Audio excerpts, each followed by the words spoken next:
या सगळ्यांमध्ये खरं इथे माझ्या जागी आज गिरीश पाहिजे होता.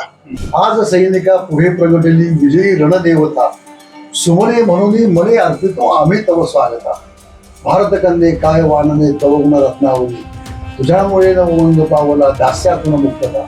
भारत माता भद्रकाली तूच घरी इंदिरा. पंडित नेहरूंनी शिवाजी महाराजांबरोबर काढले आणि त्याबद्दल निदर्शनं करायची.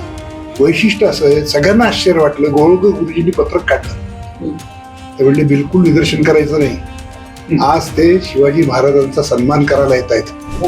काँग्रेस मधल्या कार्यकर्त्याला एखाद्या माहिती शोषण दर्शक हो, स्वातंत्र्य दिनाच्या दिवशी आपण ही जे चर्चेचा एक कार्यक्रम खास सुरू केलेला आहे, या आणि अशा आठवणींसाठी हा कार्यक्रम आम्ही दर 15 दिवसाला तुमच्या समोर घेऊन येणार आहोत. जुन्या जाणत्या मंडळींना या व्यासपीठावर आणणार आहोत